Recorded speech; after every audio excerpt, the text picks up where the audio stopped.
Selamat malam, Kaltim Hedan Malam kembali hadir bersama saya Rosmi Rama. Sejumlah informasi penting akan kami hadirkan untuk Anda dan berikut di antaranya.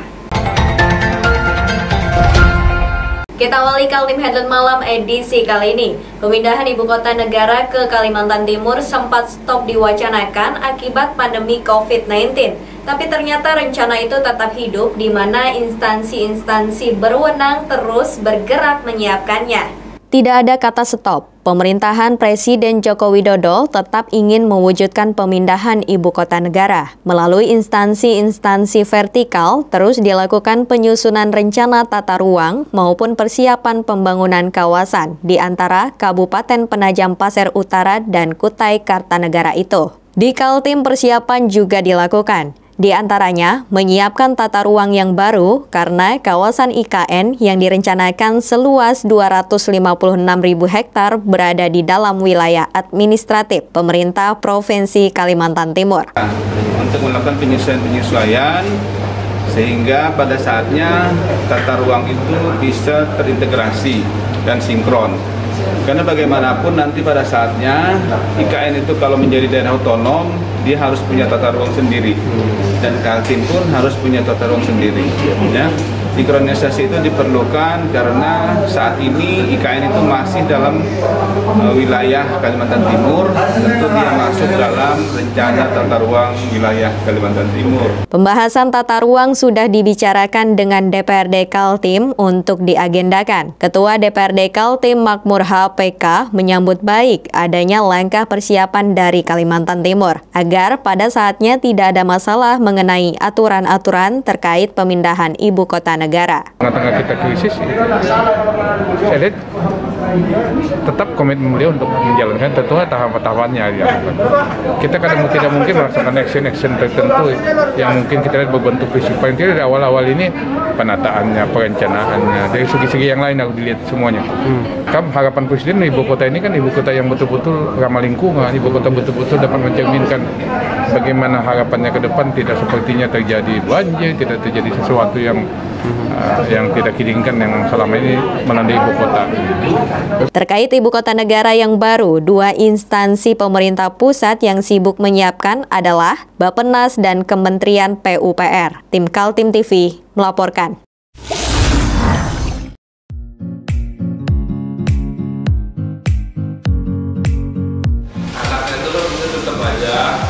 Cara mudah beriklan digital di Kaltim TV.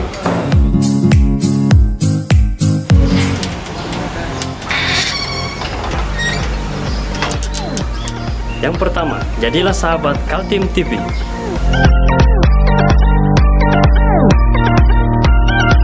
Dengan Rp1 juta, para sahabat mendapat 20 kali tayang di slot berita kamu.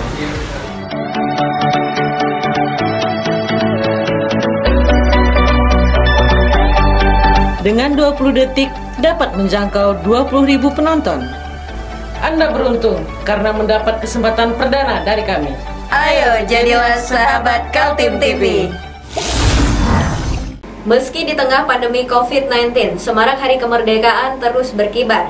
Seperti yang terlihat di salah satu tower Kisop Balikpapan, bendera berukuran raksasa semakin menyemarakan perayaan kemerdekaan Republik Indonesia yang jatuh ke 75 tahun. Seperti inilah penampakan bendera merah putih yang berkibar di kantor Kesyabandaran Otoritas Pelabuhan Semayang Balikpapan dalam rangka perayaan HUT RI ke-75 tahun di tengah pandemi COVID-19. Bendera raksasa ini diketahui berukuran 17 kali 10 meter dengan ketinggian kurang lebih 30 meter, terikat di antara dua tower milik Kisop dan terus berkibar dengan terpaan angin, di mana bendera ini juga menarik perhatian warga yang melintas. Di tengah masalah pandemi COVID-19 yang belum tuntas ditangani oleh pemerintah Kota Balikpapan, antusias dan semangat 17 Agustus sebagai Hari Kemerdekaan tetap dirasakan oleh warga Balikpapan. Terbesar di Balikpapan? Sepengetahuan saya kira-kira demikian. Yang ada sekarang yang baru di Pelabuhan Semayang ini, itulah bendera yang terbesar yang ada. Tujuannya adalah untuk memeriahkan di bulan Agustus ini. Kepasangnya 3 hari yang lalu kita pasang. Sampai nanti pada saat akhir bulan. Ini juga menyemangati meski di tengah pandemi, tidak melunturkan semangat nasionalisme dan semangat perayaan 17 Agustus ya, Pak? Jelas dong, kita sebagai bangsa yang tadi saya katakan, kita bangsa dan mempunyai sejarah yang besar dan sangat ini, dengan adanya pandemik ini, semangat 45 kita tetap akan berkobar seterusnya. Kira-kira demikian.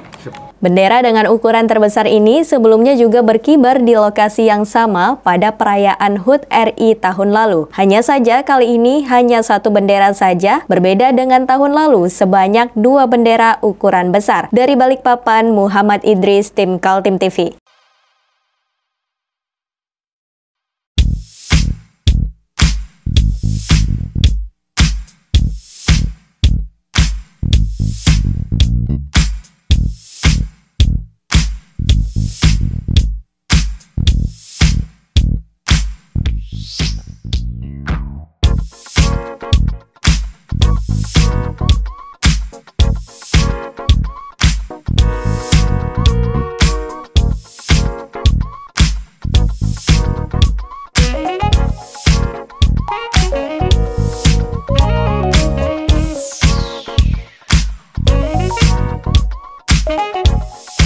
Meski diguyur hujan deras, tak menyurutkan semangat masyarakat Kota Balikpapan untuk mengikuti peringatan Hari Kemerdekaan RI ke-75 tahun yang diadakan di persimpangan Jalan Jenderal Sudirman. Beginilah detik-detik peringatan Hari Kemerdekaan RI ke-75 tahun di Kota Balikpapan. Meski diguyur hujan tidak mengurangi semangat perayaan Hari Kemerdekaan Republik Indonesia di Kota Balikpapan pada Senin pukul 10:17. Peserta upacara yang terdiri dari Wali Kota Balikpapan dan Forum Komunikasi Pimpinan Daerah atau Forkopimda Balikpapan serta sejumlah masyarakat dengan menggunakan kostum unik ala pejuang 45 dan juga menggunakan sepeda ontel. Dan terlihat pula bapak dan anak yang kompak membawa bendera merah putih yang telah disiapkan dari rumah untuk dibentangkan di tengah jalan. Ikutin apel Pak ya? Tadi ngikutin apel Pak ya? Ikut Pak ya? Di mana tadi Pak? Di sebelah sana.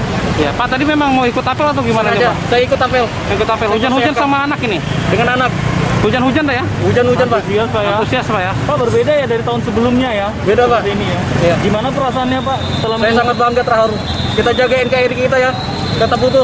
Jangan mudah dipercaya belah. Sementara itu, Wali Kota Balikpapan Rizal Effendi mengatakan, upacara bendera dalam memperingati Hari Kemerdekaan RI ke-75 tahun sengaja digelar di simpang jalan dengan alasan lokasi tersebut merupakan tempat pertemuan masyarakat yang akan melintas. Kita bisa menghayati, ternyata di mana saja kita bisa memperingati detik-detik proklamasi dengan hikmat dan merasakan nuansanya. Nah, inilah kita lakukan hari ini. Hujan tidak mempengaruhi antusias Pak? Tidak pengaruh. Tetap saya ini kita kan dulu pejuang, hujannya hujan peluru, kita cuma hujan air gitu kan. Pak, kenapa milih di jalanan ini Pak? Ya karena di persimpangan kan pusat pertemuan begitu, jadi kan kita bisa bertemu dengan masyarakat, begitu bisa ramai dan bisa merasakan. Ya kan kalau di tempat lain mungkin susah menghimpunnya, tapi kalau di persimpangan pasti ketemu begitu. Perayaan dengan berdiri menyanyikan lagu Indonesia Raya di persimpangan jalan merupakan hal baru dan dinilai mampu mengobarkan semangat nasionalisme di tengah pandemi COVID-19. Dari Balikpapan, Muhammad Idris, tim Kaltim TV.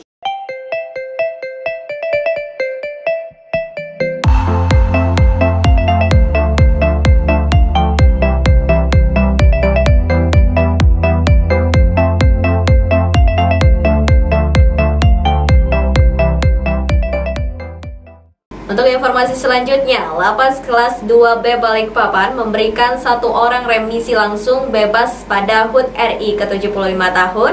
Pemberian surat keterangan ini dilaksanakan di ruang serbaguna Lapas Balikpapan. Bertempat di ruang serbaguna Lembaga Pemasyarakatan Kelas 2B, Wali Kota beserta Forum Komunikasi Pimpinan Daerah memberikan remisi pada warga binaan Lapas Balikpapan pada Senin sore. Dari data yang ada, sebanyak 25 warga binaan Lapas Kelas 2B mendapatkan remisi yang langsung bebas. Namun warga binaan ini masih menjalani hukuman subsidiar. Sementara 1 orang warga binaan langsung bebas dan bisa pulang ke rumah hanya 1 orang saja. Tahanan langsung langsung bebas sebanyak 1 orang saja, namun dari data yang ada sebanyak 25 orang. Hanya saja masih menjalani hukuman subsidiar dan untuk remisi potong masa tahanan ada 646 warga binaan.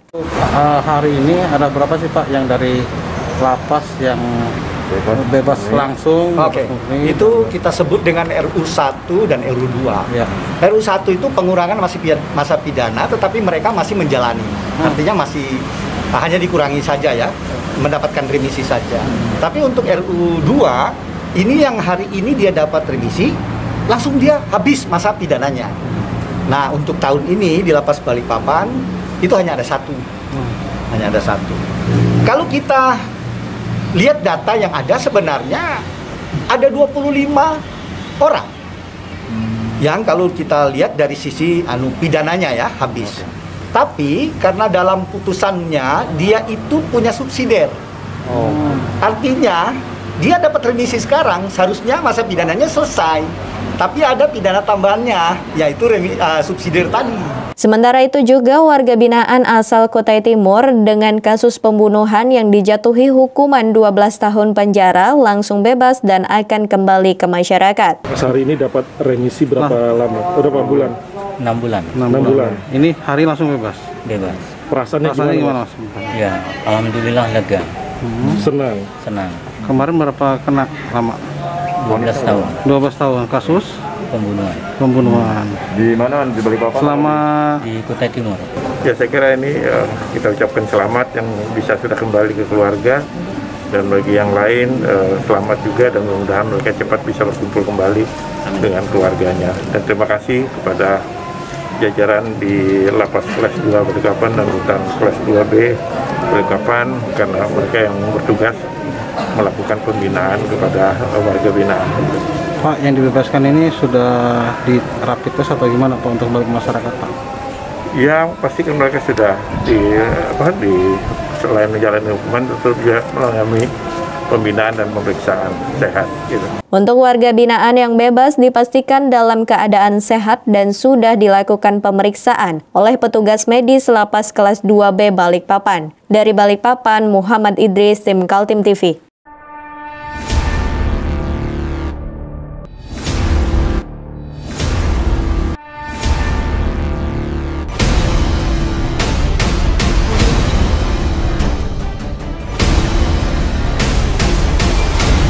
Pasangan Parawansa Markus Tallo dari calon independen tetap ngotot menginginkan verifikasi faktual dihentikan lantaran situasi pandemi COVID-19 di Samarinda yang menurut mereka tidak memungkinkan orang berkumpul dalam jumlah besar. Masa verifikasi faktual persyaratan KTP calon perseorangan tahap kedua berlangsung 8 hingga 16 Agustus 2020. Namun yang terjadi, pasangan bakal calon wali kota dan wakilnya di Pilkada Kota Samarinda, Parawansa Markus Tallo, masih ngotot meminta verifikasi faktual dihentikan. Alasannya situasi pandemi COVID-19 di mana Wali Kota Samarinda Syari Jaang menurunkan perwali atau peraturan wali kota yang membatasi kembali kegiatan masyarakat seperti berkumpul dalam jumlah besar. Verifikasi faktual persyaratan dengan cara mengumpulkan para pendukung yang ada di KTP menurut Parawansa melanggar perwali dan membahayakan kesehatan warga. Kota Samarinda semakin berbahaya karena virus corona sudah menjalar kemana-mana dan sudah terjadi transmisi lokal, dan ini juga yang menjadi dasar kami kenapa kemudian kami melayangkan surat untuk melakukan pemberhentian terhadap proses verifikasi faktual. Kami sadari bahwa tindakan yang kami lakukan ini adalah tindakan sepihak, ya artinya kami tetap menjalankan proses verifikasi faktual. Tapi kita mengatakan bahwa kami menghentikan kegiatan itu karena alasan kami bahwa kami tidak mau malah ada korban yang terjadi antara kami.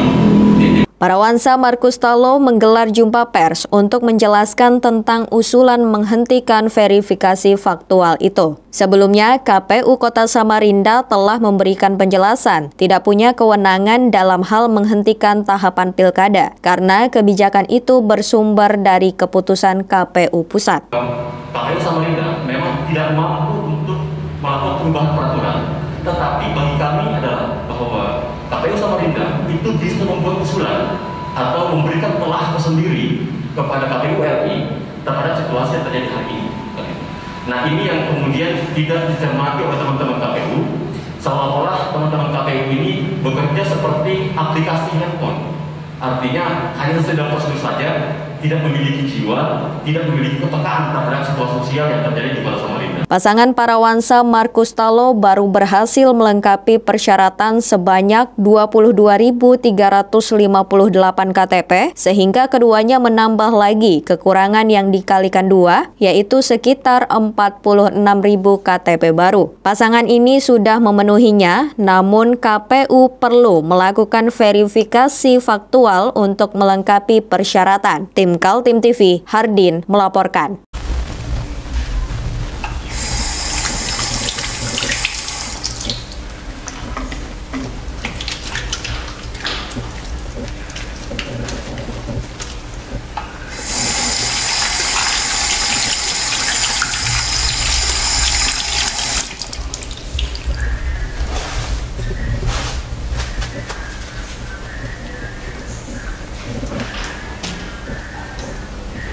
Meskipun di rumah saja, kita tetap selalu menjaga kesehatan, cuci tangan, menggunakan hand sanitizer.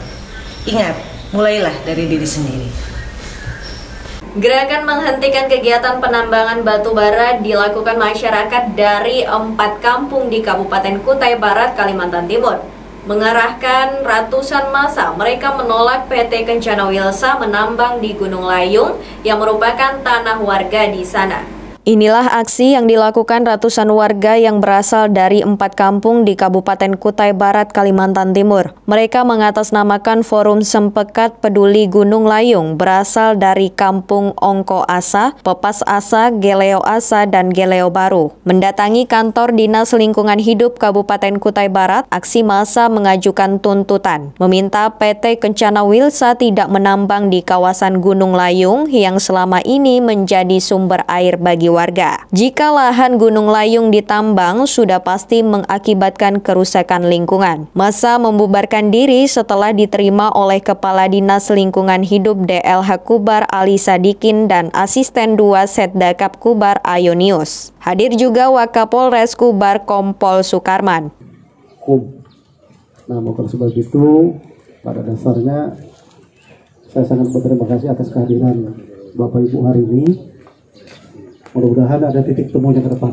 Nah, saya atas nama warga juga mengharapkan supaya mari kita dialog yang baik, ya. Karena kalau kita berbicara masalah pasti banyak dampak yang harus kita hadapi. Tadi kami sudah banyak diskusi. Saya sudah katakan dengan Badan Lingkungan bentuk tim terpadu, bukan hanya lingkungan tapi semua, termasuk perizinan, PU, tata ruang dan sebagainya. Mungkin saya juga ikut hadir ke lapangan. Nah, bukan sebab itu, sekali lagi harapan saya kita jaga kondusivitas untuk lingkungan kawasan Asa. Jangan sampai terjadi hal-hal yang tidak diinginkan. Kita persuasif aja ya dengan warga. Mungkin berita-berita di medsos agak dikurangi sedikit ya. Karena kadang-kadang tanpa kita sadar itu juga memacu. Tadi saya katakan jangan sampai di antara warga kita terjadi gap. Karena posisi ini kan di antara yang menerima dan menolak itu pasti ada. Penambangan batu bara di Kutai Barat terletak sekitar 600 km dari kota Samarinda. Transportasi pengangkutan hasil bumi mengandalkan jalur Sungai Mahakam. Tim Kaltim TV melaporkan.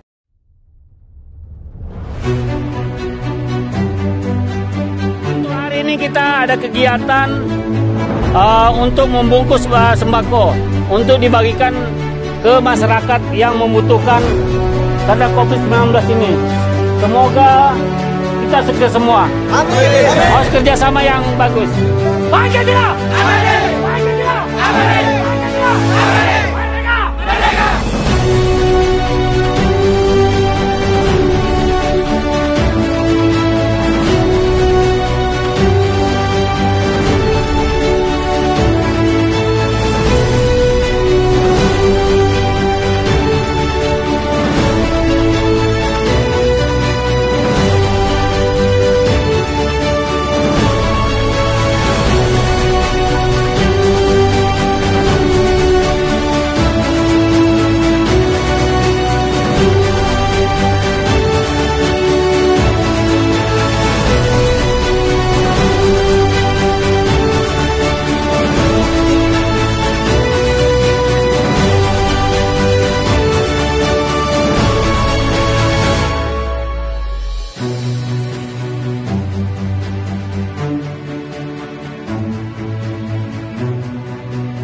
Munculnya klaster-klaster penularan virus corona di Kota Samarinda membuat tim Satgas COVID-19 super sibuk. Mereka bekerja 24 jam.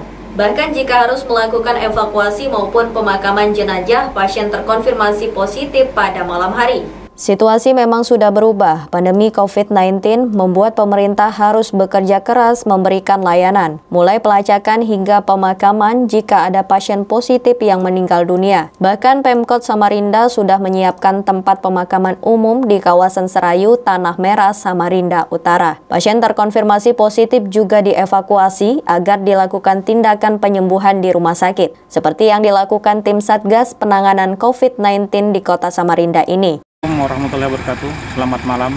Hari ini tanggal 14 Agustus 2020 pukul 20.30 kembali kami dari tim Satgas penanganan COVID-19 Kota Samarinda melakukan evakuasi terhadap pasien dengan inisial BSP usia 31 tahun yang bersangkutan terkonfirmasi positif COVID-19.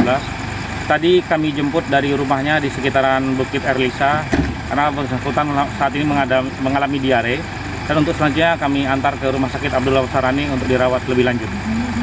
Kota Samarinda tergolong rawan dan memerlukan kewaspadaan tinggi. Saat ini, pemerintah masih melakukan tracing ke sejumlah kawasan untuk memutus rantai penyebaran virus karena di kawasan itu ada yang terjaring terkonfirmasi virus. Hasil tracing dan swab massal per 14 Agustus masih ada 1.052 hasil tes swab yang menunggu hasil uji klinis di laboratorium. Secara keseluruhan di Samarinda saat ini terdapat total 437 orang tercatat pernah terkonfirmasi positif dan 334 orang diantaranya sembuh. Kemudian sebanyak 18 orang yang meninggal dunia dan masih 85 pasien menunggu kesembuhan. Tim Kaltim TV melaporkan.